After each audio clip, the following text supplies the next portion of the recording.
दोस्तों ईवी लेने के बहुत फ़ायदे हैं, लेकिन इसमें मोटा खर्चा छुपा हुआ रहता है। वो आप अंदाज़ा लगा सकते हैं, जो ईवी कार ओनर्स हैं उनसे आप अंदाज़ा लगा सकते हैं पैसा बचना ईवी कार लेकर के कहाँ तक सही है, ये अंदाज़ा लगाना काफ़ी मुश्किल है। तो हेलो फ्रेंड्स, स्वागत है हमारे न्यू व्लॉग में। आज का व्लॉग थंबनेल देख करके आप पता लगा ही लिए होंगे कि ये वीडियो किस बारे में है। ये काफ़ी महत्वपूर्ण मुद्दा है।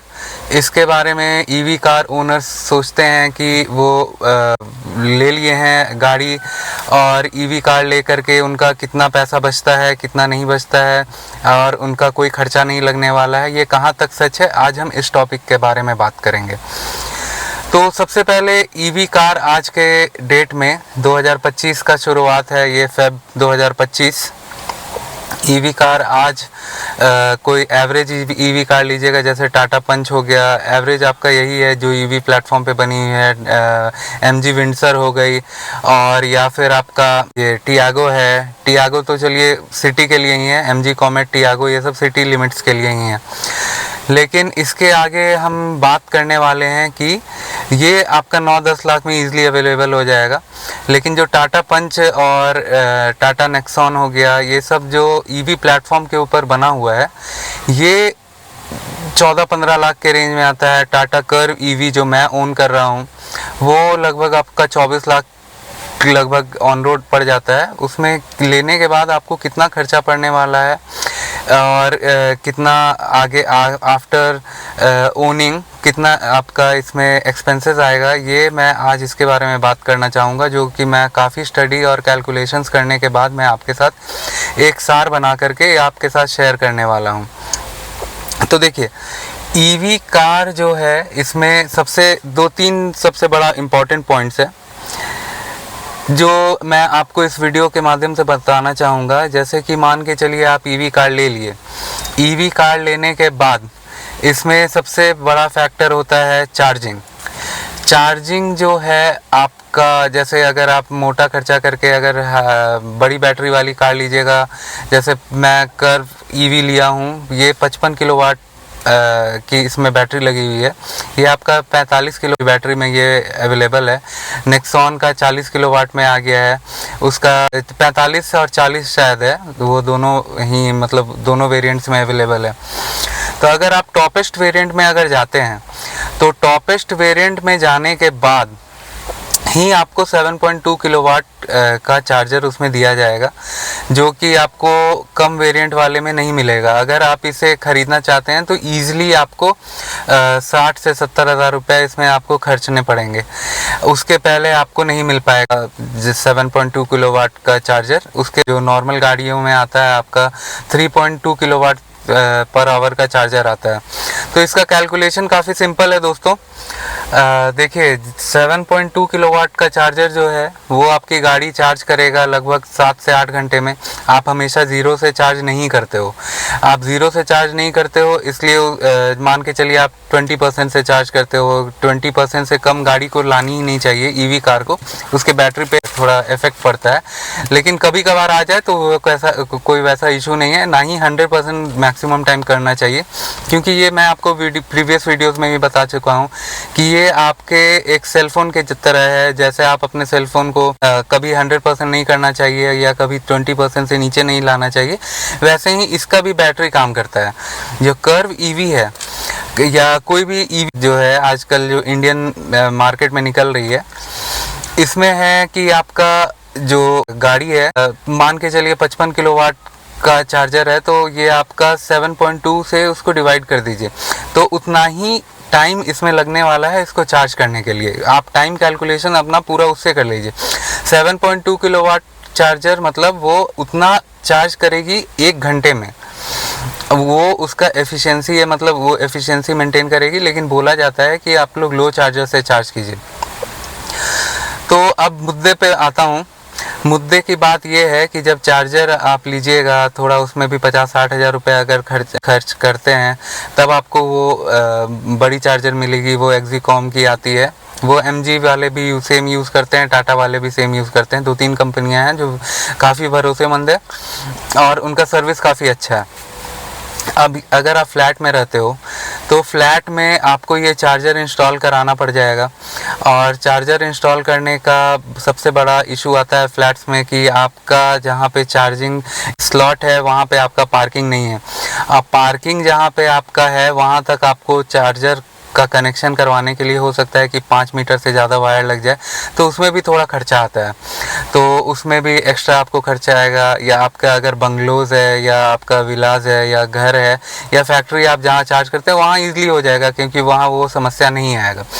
और अगर आपका इंडिविजुअल हाउस है, इंडिविजुअल हाउस में आप चार्जिंग स्टेशन आपका बना रहे हो, तो वहाँ पे है कि आपका अर्थिंग का इशू हो सकता है, क्योंकि ये हर तरह के अर्थ में काम नहीं करता है। उसका पावर फैक्टर जो होता है, जो वैल्यू होना चाहिए, वो आपका 2 तक ही होना चाहिए। मैं आपको इस प्रीवियस वीडियो में भी बता चुका हूँ, क्योंकि मेरे प्लांट में एक अर्थिंग का इशू आ गया था, जिसके कारण चार्ज होने में काफ़ी दिक्कत आई। रेड लाइट जल जा रहा था चार्जर में, तो वो एक इशू है, तो उसको भी सॉल्व कराना होगा। तो अर्थिंग का भी अगर बढ़िया अर्थिंग कराते हैं तो आप फ्रेंड्स आप खर्चा नोट करते जाइएगा।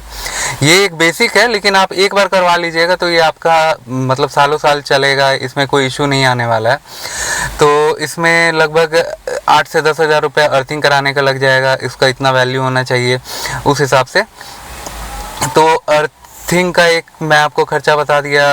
चार्जर इंस्टॉल करने के लिए वायर्स का मैं खर्चा बता दिया, वो करीब आपका 700 से 1000 रुपये आपका लग सकता है। या अगर ज़्यादा लंबा डिस्टेंस है आपका मीटर से, क्योंकि ये एक सिंगल वायर होना चाहिए, तो अगर ज़्यादा खर्चा आ रहा है, मतलब ज़्यादा डिस्टेंस आ रहा है, तो उसके लिए आपको पर फिट आपको कुछ चार्जेस रहते हैं जो कि आपको पे करना होता है। तो ये सबसे पहला चीज़ हो गया। इसमें आपका एक्सपेंसेस है। चार्जर अगर आप 7.2 किलोवाट्स का अगर ख़रीदते हैं लो वेरिएंट गाड़ी ले करके, तो 50 से 60 हज़ार रुपया लगभग उसमें आपका खर्च आता है। तीसरा सबसे बड़ा बात है कि इसको आप चार्ज हमेशा, जैसे ऑन जर्नी अगर रहिएगा, तो कभी कभार जैसे पेट्रोल स्टेशंस पे हम लोग चार्ज कर लेते हैं, तो पेट्रोल स्टेशंस पे चार्ज करने का लगभग 800 से 1000 रुपये आता है। इसमें कई सारी कंपनीज एक्टिव है, जैसे बीपीसीएल ने काफ़ी अच्छा वर्क कर रखा है। बिहार, झारखंड, उड़ीसा, छत्तीसगढ़, ये इन चारों जगह में तो मैंने एक्सप्लोर कर लिया है। ये 4 जगह में आपका बीपीसीएल का भर करके चार्जर लगा हुआ है, लेकिन और वो काफ़ी चीप है। मतलब अदर कंपनीज़ के चार्जर से टाटा का जो देखा गया है, टाटा कंपनी का भी चार्जर हर जगह लगा हुआ है, आपका ऐप में शो करेगा, आयरा ऐप में शो कर देगा उसमें, तो उसका लेकिन आपका कॉस्ट काफ़ी ज़्यादा आता है, लगभग 25 रुपीज़ पर यूनिट उसका कॉस्ट आता है। तो वो लगभग आपका हमको लग रहा है कि 1000 से थोड़ा ज़्यादा ही पड़ जाएगा, अब 1200 के आसपास हमको लग रहा है कि पड़ जाएगा। और जो बीपीसीएल से अगर चार्ज कीजिएगा तो वो आपको काफ़ी सब्सिडाइज्ड रेट में आपका चार्ज हो पाएगा व्हीकल। तो ये 3 मैं आपको चीज़ बता दिया हूँ। एक तो सबसे पहला चार्जर हो गया, दूसरा आपका इंस्टॉलेशन हो गया, तीसरा आपका अर्थिंग हो गया, चौथा आपका फ्यूल स्टेशंस में आपका जो चार्जर इंस्टॉल रहता है वो एक हो गया। ठीक है, तो एक मेन अब मैं आपको बताना चाहूँगा कि एक मेन है इसमें सबसे बड़ा कि गाड़ी आपका डे 1 से ईवीज़ डिग्रेड होना स्टार्ट हो जाती है। डे 1 से इसका बैटरी डिग्रेड होना स्टार्ट हो जाता है, और ये जो डिग्रेडेशन होता है वो उसी प्रकार से है जैसे कि आप घर में इन्वर्टर इंस्टॉल करते हैं या फिर अपने मोबाइल को यूज़ करते हैं।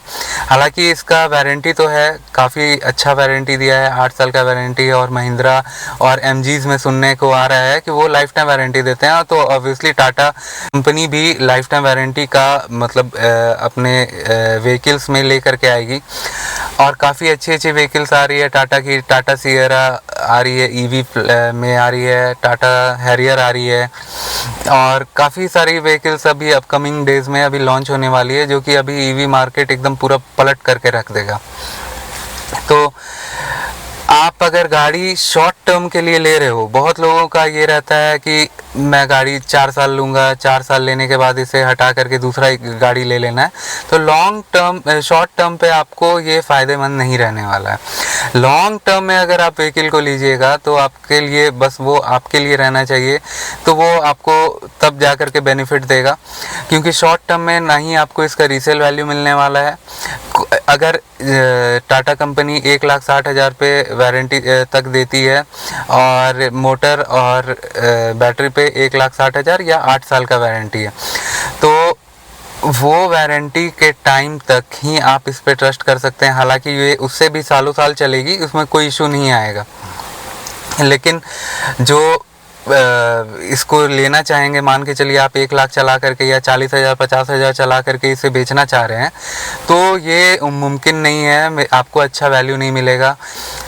अभी हाल फिलहाल में न्यूज़ आया था शायद दिसंबर के टाइम में कि जो नेक्सॉन कर्व के लॉन्च होने के बाद नहीं बिक रही थी, हालांकि वो 45 किलोवाट वाली बैटरी के साथ आई थी, तो वो नहीं बिक रही थी क्योंकि उसमें आपका कर्व का कंपटीशन हो गया था। कर्व को ज़्यादा लोग पसंद कर रहे थे, और है भी ये गाड़ी बहुत दमदार है। इसके जैसा डिज़ाइन शायद ही किसी गाड़ी में है, अभी महिंद्रा ने लॉन्च किया है तो वो कॉपीड ही है।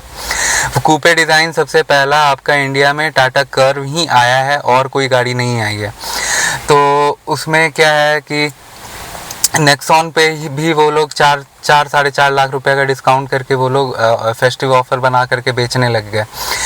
तो आप कहाँ से एक्सपेक्ट कर रहे हो फ्रेंड्स कि आपको रीसेल वैल्यू मिल पाएगा? वो जब 4-5 लाख रुपए तो ऐसे ही घटा देते हैं, तो आपका डिग्रेड होने के बाद गाड़ी कोई अच्छा वैल्यू में नहीं लेगा। तो अगर आप लॉन्ग टर्म पे अगर गाड़ी को यूज़ कर रहे हो और लेने की सोच रहे हो, तब ये आपके लिए काफ़ी फ़ायदेमंद है। अगर कोई कॉरपोरेट एम्प्लॉयज़ हैं, कॉरपोरेट एम्प्लॉयज़ या कोई ऑफिशियल वर्क वाले हैं जो अपने ऑफिस में जा कर के गाड़ी को चार्ज में लगा करके छोड़ दें, और उसके बाद तो उनके लिए काफ़ी बेनिफिशियल गाड़ी है कि घर में चार्ज करने का झंझट ही खत्म। उनका कैलकुलेटेड रूट्स है, कैलकुलेटेड सारा टाइम है, उनका 8 घंटा ऑफिस में देना है, 9 घंटा ऑफिस में देना है, तो उनका गाड़ी 100% हो भी जाएगा। वो पोर्टेबल चार्जर जो दिया हुआ है 3.2 किलोवाट का, वो उसके साथ चार्ज कर सकते हैं, तो उनके लिए बहुत वैल्यू फॉर मनी है। वहाँ पे ऑफिस में तो चार्ज का पैसा लगना नहीं है। वो मैं भी करता था, वो जब मैं पहले प्रीवियस जॉब में था तो वहाँ मैं भी यही काम किया करता था। तो और मेरे कुछ सारे फ्रेंड्स हैं जो ईवी से मेरे ईवी से मोटिवेट होकर के वो लोग भी ईवी पे स्विच कर गए, और उन्होंने भी टाटा कर्व को ही चूज़ किया काफ़ी, क्योंकि ये काफ़ी दमदार गाड़ी है। और हालांकि बहुत अदर ऑप्शंस भी थे, लेकिन वो लोग भी आपका टाटा कर्व पे ही भरोसा करके इसे अपने लाइफस्टाइल में इसे उतारे हैं।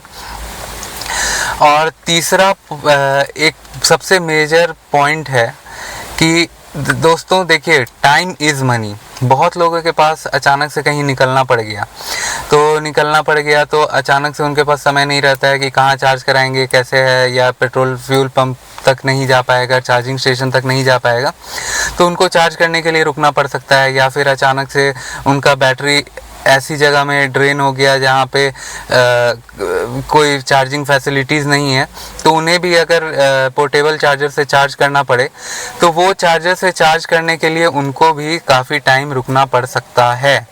और कभी कभार आप एक सबसे बड़ा दिक्कत आएगा कि आप फ्यूल स्टेशंस पे अगर गए हो, और फ्यूल स्टेशंस पे जाने के बाद आपका वहाँ लाइन लगा हुआ है, जैसे कि कोई भी अगर चार्ज में डालते हैं तो 2 से 3 घंटा से कम नहीं डालते हैं। फ्यूल स्टेशंस पे वही चार्ज करते हैं जो आपका लॉन्ग डिस्टेंस से कहीं ट्रैवल कर रहे हैं। मोस्ट ऑफ द पीपल ऐसे ही हैं। या फिर कि कोई शौक से नहीं डालेंगे, अगर शौक से डालना रहेगा तो वो घर पे ही चार्ज कर लेंगे ओवरनाइट। तो इसमें है कि आपको उसमें भी क्यू में रुकना पड़ सकता है, तो ये भी एक थोड़ा इशू है। तो ये हालांकि BPCL और ये जो स्टैटिक कंपनी है, ये गवर्नमेंट के साथ कोलैबोरेट करके बहुत सारा चार्जर्स हर जगह लगा रहे हैं। काफ़ी अच्छा वर्क चल रहा है, काफ़ी इंफ्रा चल रहा है। तो गवर्नमेंट से मेरी ये अपील है कि वो लोग मैंडेट कर दें सारे पेट्रोल स्टेशंस को कि आप अगर पेट्रोल स्टेशन खोल रहे हो तो वहाँ पे एक आपका ईवी चार्जिंग पॉइंट होना ही चाहिए। तो आपका इंडिया में चार्जिंग का समस्या घट जाएगा और लोग काफ़ी ट्रस्ट के साथ ईवी को लेना प्रेफर करेंगे। और दूसरा है कि आपका जितना भी ढाबा और रेस्टोरेंट्स खुला हुआ है आपका हाईवेज पे, तो उन पर भी ये चार्जिंग की फैसिलिटीज़ होनी चाहिए कि लोग आते जाते चार्जिंग में लगा दें अपनी गाड़ी को, आधा घंटा 1 घंटा भी, तो वो भी काफ़ी बेनिफिशियल होगा। तो ये मेरा पॉइंट ऑफ व्यू है, और आप लोग क्या सोचते हैं कमेंट्स में बताएं। तो इसी के रिगार्डिंग मैं आपको बात कर रहा था कि इस ईवी लेने में बस ये सब सारे प्रॉब्लम को आपको फेस करना पड़ जाएगा।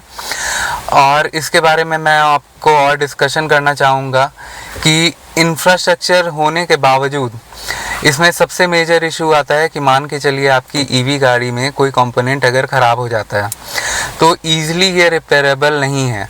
इसे जिसे इसकी जानकारी है वही लोग ईवीज़ को छेड़छाड़ कर सकते हैं। अगर आप बाहर से टेक्नीशियन से किसी एरा गैरा से अगर आप छेड़छाड़ करवाइएगा अपनी गाड़ी को, मान के चलिए कि बहुत सारी ईवी कंपोनेंट्स है, सब कुछ आपका बैटरी पावर्ड ही है, तो अगर मान के चलिए कोई फ्यूज़ ही उड़ गया, कोई मोटर का फ्यूज़ उड़ गया या कुछ भी हो गया, तो ये आपका नॉर्मल टेक्नीशियन नहीं बना पाएंगे, क्योंकि इसमें थोड़ा इशू आएगा।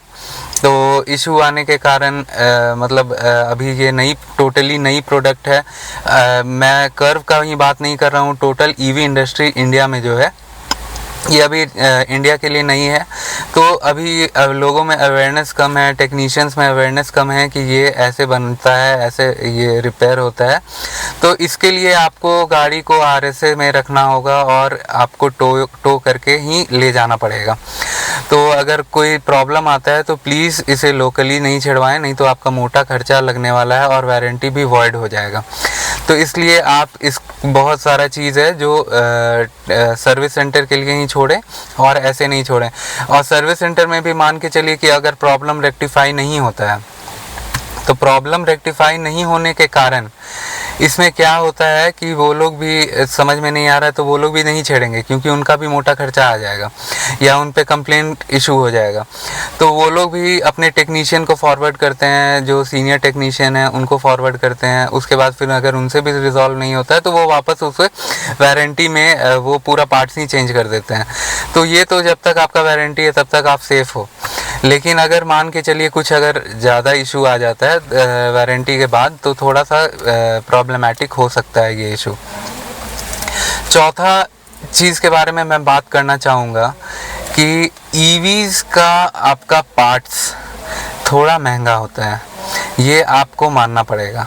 ईवी का पार्ट जो है वो थोड़ा इसमें सर्विस तो वैसा नहीं होता है, सर्विस में ज़्यादा काम नहीं होता है, लेकिन जो जनरल कंपोनेंट्स है जैसे आपका कूलेंट हो गया सबसे पहला, दूसरा चीज़ हो गया इसमें आपका इंजन ऑयल नहीं डलाता है लेकिन इसमें ट्रांसमिशन ऑयल डलाता है। तो ट्रांसमिशन ऑयल हो गया और कूलेंट हो गया और रेगुलर ईवी का चेकअप हो गया और ब्रेक पैड हो गया। हालांकि ये ईवी में आपका रीजनरेशन मोड दिया हुआ है, तो ईवी में आपका ब्रेक पैड बहुत ही कम घिसता है। तो ये भी लेकिन एक खर्च है, इसलिए मैं आपको इस वीडियो में शेयर कर रहा हूँ, बता रहा हूँ। तो ये खर्च है इसलिए मैं बता रहा हूँ। और इसमें सबसे बड़ा कंपोनेंट है आपका कि गाड़ी आप जो चलाएं तो इसमें आप कोई अदर ड्राइवर्स को आप नहीं दे सकते हैं। ड्राइवर को नॉलेज होना चाहिए, उसे अपने साथ रख करके ट्रेन कर लें, उसके बाद आप गाड़ी उसे चलाने को दें, नहीं तो वो आपका रेंज इशू पूरा कर देगा। वो गाड़ी, ये जो इसमें रेंज कैलकुलेट होता है कि आपका एस्टिमेटेड गाड़ी कितना रन करने वाला है, वो रेंज टोटली कैलकुलेट करता है कि आप पास्ट 1-2 बार आप कैसा चलाए हैं, उसके हिसाब से इसमें वाट आवर कंजम्पशन दिखाता है। ये कोई भी ईवीज़ में है, ये टाटा कर्व में ही नहीं है, ये किसी कंपनी के भी ईवी में है। मैंने महिंद्रा BE6 को भी ड्राइव किया, हालांकि क्रेटा इलेक्ट्रिक को भी ड्राइव किया हूँ। वो बुलाया गया था अभी क्रेटा हुंडई के द्वारा उसे टेस्ट राइड करने के लिए। उसका भी एक वीडियो ज़रूर आएगा, जल्द ही आएगा, उसका भी मैं रिव्यू दूंगा। लेकिन अभी वो सब कंपनीज तो मुझे लग रहा है कि उतना अभी इफेक्टिव नहीं है। अभी आपका सबसे ज़्यादा जो लीडरशिप में है वो अभी ईवी वाले में आपका टाटा है और महिंद्रा है। टाटा और महिंद्रा के अलावा अभी इंडिया में कोई भी ईवी में रूल नहीं कर रहा है। हालांकि देखिए गेम चेंज कभी भी हो सकता है, तो गेम चेंज होने के बाद फिर कौन अब रूल करेगा ईवी इंडस्ट्री को इंडिया में, वो तो समय के साथ देखा जाएगा। हालांकि मारुति का भी प्लान चल रहा है डिज़ायर ईवी में लाने का, वो 2026 में चल रहा है। और आपका महिंद्रा तो काफ़ी अच्छा वर्क किया है XB60 पे, और एक और वेरिएंट है उनका, लेकिन उनका प्राइस बहुत कॉम्पिटिटिवली टाटा कर्व से काफ़ी हाई रहने वाला है। बहुत लोगों को टाटा कर्व EV थोड़ा कॉस्टलियर लगा होगा, लेकिन एक्चुअली में ये जब B60 लॉन्च होगा तो आपको इसका प्राइस पता चल जाएगा कि ये कितना इफ़ेक्टिव है। अभी इन वीडियो में अभी रिवील नहीं कर पाऊँगा कि कैसा B60 का क्या प्राइस आने वाला है, लेकिन हम लोग को पता चल जाता है इंटरनली कि इसका प्राइस कितना आने वाला है, क्या किस प्राइस में लॉन्च होगा, एक्सपेक्टेड प्राइस इंडियन कस्टमर्स को किस प्राइस में पे करके उनको लेना पड़ सकता है। हालांकि बजट जो 2025 का है वो निर्मला जी ने लॉन्च कर दिया है, तो बजट के हिसाब से तो EV को काफ़ी फ़ायदा होने वाला है, इलेक्ट्रॉनिक कंपोनेंट्स को काफ़ी फ़ायदा हुआ है। तो आने वाले समय में EV का दाम घटेगा ही, लेकिन एक्चुअली ये प्रीमियमनेस है और ये इंडिया में लोग अडेप्ट कर लिए हैं कि EV के लिए इतना उन्हें पे करना ही है। और गाड़ी का कीमत आप देख रहे हैं, पहले आपका 15 लाख रुपए में बहुत ही प्रीमियम गाड़ी आ जाती थी, आज आप 30 लाख रुपए भी खर्च करेंगे तो शायद आपको प्रीमियमनेस मिले। इतना कंपटीशन हाई हो चुका है कि EV आपका नॉर्मल आइस व्हीकल से तो थोड़ा महंगा रहता ही है, 5-7 लाख रुपए का फ़र्क रहता है नॉर्मल EV में और उसी वेरिएंट का आइस में। तो इसीलिए आप एक्सपेक्ट कीजिए कि B60 किस रेंज में लॉन्च होने वाला है। हालांकि वो टाटा कर्व से थोड़ा ज़्यादा प्रीमियम फीचर्स उसमें डाला हुआ है, वो ऑटो पार्क मोड है और ये सब है, थोड़ा व्हील्स उसके बड़े साइज़ के हैं, लेकिन वो तो अलग वीडियो में मैं आपके साथ उसका एक्सपीरियंस शेयर करूँगा। और जल्दी मैं आपका हुंडई क्रेटा के साथ ड्राइव इम्प्रेशंस मैं आपके साथ शेयर करूँगा। और हालांकि उसका रेंज टेस्ट भी आने वाला है, जल्दी आने वाला है, उसका भी इन्विटेशन मिला हुआ है उसका रेंज टेस्ट करने के लिए। और हुंडई क्रेटा नेक्स्ट EV को कॉन्कर करने वाला है, क्योंकि वो काफ़ी फेवरेट गाड़ी है बहुत लोगों का, हुंडई पे ट्रस्ट ज़्यादा है लोगों का, लेकिन टाटा पे भी उतना ही ट्रस्ट है, इसीलिए वो टाटा कंपनी 7 साल से EV में रूल कर रही है। टाटा टिगोर, टाटा टियागो, ये सब कंपनी की बहुत ही प्रीमियम गाड़ी अपने टाइम में रह चुकी है। और टाटा में टाटा सियरा भी आपका आने वाला है, तो इसके बारे में मैं आपके अलग से वीडियो लेकर के आऊँगा। तो अब एक इम्पॉर्टेंट फैक्टर है फ्रेंड्स कि EVs का इंश्योरेंस भी काफ़ी महंगा पड़ सकता है, क्योंकि आपको पता रहना चाहिए, अगर आप EV ओनर हो तो इसमें आपको पता रहना चाहिए कि आपको इंश्योरेंस किस टाइप का लेना है। आपको इंश्योरेंस में बैटरी प्रोटेक्ट और मोटर प्रोटेक्ट ज़रूर ही डलवाना चाहिए। अगर आप नहीं डलवाते हो तो बस ये गाड़ी का आपका इंश्योरेंस रहेगा, तो ये गाड़ी में आपका क्या कंपोनेंट जाएगा। अगर आप सेफ ड्राइवर हो तो आपकी गाड़ी को कुछ नहीं होने वाला है। आपकी बैटरी पे मान के चलिए कभी इफेक्ट आए, या मान के चलिए कि भगवान ना करे अगर एक्सीडेंट हो गया, किसी कारण से ठुक गई गाड़ी, तो उसमें अगर बैटरी का कुछ पार्ट अगर डैमेज हो गया तो वो आपका जेब से जाएगा खर्चा, तो वो आपका वारंटी में कवर नहीं होगा। तो उस पर आप ध्यान दीजिए, या इंश्योरेंस में क्लेम आप नहीं कर सकते हैं अगर आपके पास बैटरी प्रोटेक्ट या इंजन प्रोटेक्ट नहीं, ये मोटर प्रोटेक्ट नहीं है। तो इंश्योरेंस बैटरी प्रोटेक्ट के साथ थोड़ा महंगा पड़ता है, तो ये भी एक खर्च है, इसलिए मैं आपके इसके साथ शेयर कर रहा हूँ।